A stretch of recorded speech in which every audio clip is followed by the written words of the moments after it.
네, 안녕하세요. 정고수의 땅 따먹기 정진관입니다. 오늘은 인천지방법원과 검찰청이 한 지역으로 들어간다고 이야기를 해요.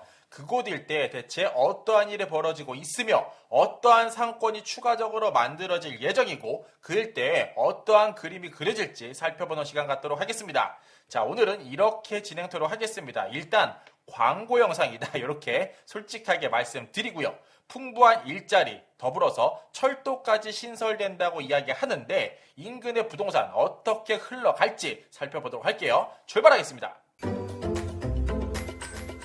자, 부동산 가격 상승과 안정적인 임대 수익이 나려면은 적어도 이 네 가지 정도 요건은 갖춰야 될 것 같습니다. 첫 번째, 일자리의 폭발적인 증가. 두 번째, 이에 따른 인구의 증가. 세 번째, 교통의 획기적인 개선. 네 번째, 좋은 입지. 이 네 가지 요건 정도는 갖춰야 적어도 안정적인 수익이 나고 부동산 가격이 우상향 곡선을 그릴 수밖에 없는 이러한 것이 어딘가 인천에 위치할 예정이다 말씀드리겠고요.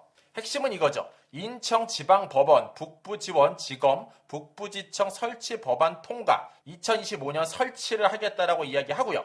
인천 북부지원 지청 설치 확정 환영, 인천지법, 지검, 북부지원, 검단 신도시 최종 확정, 이러한 뉴스를 굉장히 많이 보셨을 거라고 생각이 되는데 이 중에서 핵심은 이거죠. 자, 나라에서 공공기관 청사를 만들 예정인데 예산이 1,054억 원이나 투하가 될 예정이고 이 사업을 위해서 무려 10년 정도나 애를 썼다고 이야기하죠. 따라서 2022년에 착공을 해서 25년의 개원을 목표로 열심히 달리고 있더라. 이게 1년 정도 현지에 가서 들어보시면 늦어질 수도 있다. 이러한 내용도 언급이 되죠.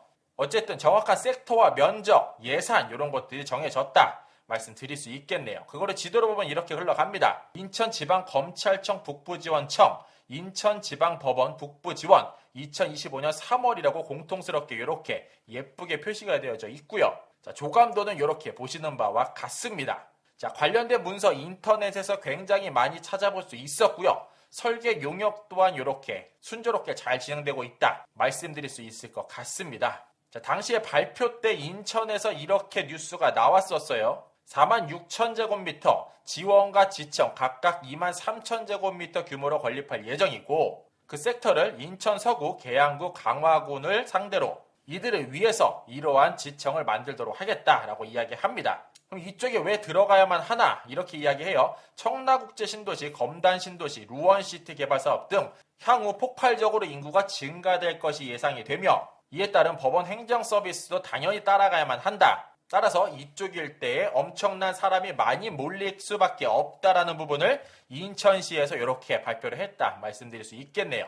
자, 지도로 보면 이렇습니다. 자, 오늘의 주인공 이곳에 자리하게 되고요. 이곳 일대에 어떠한 움직임이 벌어지는지 살펴보면 자, 가장 먼저 요 바로 위쪽에 이렇게 강이 하나 흐르고 있어요. 따라서 이 강을 중심으로 위쪽 상권과 아래쪽 상권이 확실하게 구분될 것 같고요. 자, 지금 이렇게 지적 편집도로만 보면은 별게 없어 보이는 아래쪽 상권인데 자, 현장 가시면 이렇게 강 흐르는 모습 왼쪽 상권, 오른쪽 상권 지도로 보면은 위쪽 상권, 아래쪽 상권 확실하게 구분이 된다 말씀드릴 수 있겠고요. 자, 이렇게 별거 없어 보이는 전답으로 구성된 것 같은 요 일대 사실 이곳은 초중고 아파트 단지 공원 등 엄청나게 멋진 신축 건축물 주거지들이 엄청나게 들어가고 있어요.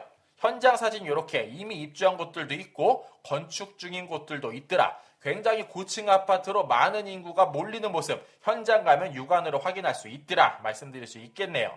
자, 더불어서 핵심이죠. 철도가 이렇게 오늘날 공사를 하고 있고요. 인천 1호선 연장 100일 정거장이 바로 이곳에 2024년경에 개통을 목표로 열심히 공사 중에 있습니다. 자, 공사 현장 사진은 이렇게 철도 공사하시는 모습 보실 수 있을 것 같고요. 따라서 역으로부터도 굉장히 가깝고 주변에 초중고 아파트 단지 굉장히 많이 밀집되고 있고 이 강을 건넌 상권과 남쪽 나라 상권은 분명히 차별이 질 것 같고 이 정도 간단하게 써머리 해봤고요.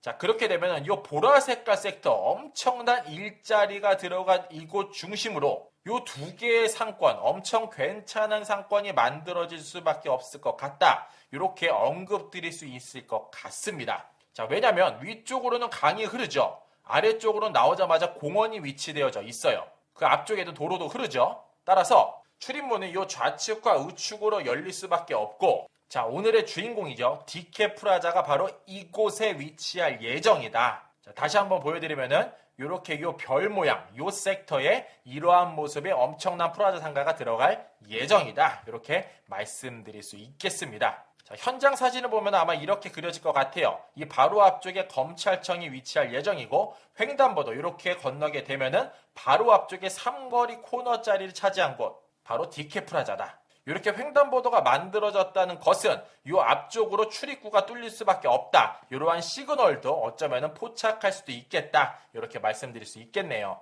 자, 마무리하겠습니다. 부동산 가격 상승, 안정적인 임대 수익, 좀 전에 말씀드렸듯이 이 네 가지, 일자리의 증가, 인구의 증가, 교통의 개선, 좋은 입지, 이 네 가지를 모두 다 품은 곳. 더군다나 일반 기업 같은 경우에는 사업 영향에 따라서 직원 수가 줄어들 수도 있고 늘 수도 있어요. 허나 이런 공공기관 같은 경우에는 TO라는 한정적인 인원을 정해놓고 운영되는 기관이기 때문에 상대적으로 안정적인 수익이 나올 수밖에 없을 것 같다. 이렇게 거듭 말씀드리며 삼거리 코너짜리 항아리 상권, 이쪽 일대를 한번 주목해 보시면 어떨지.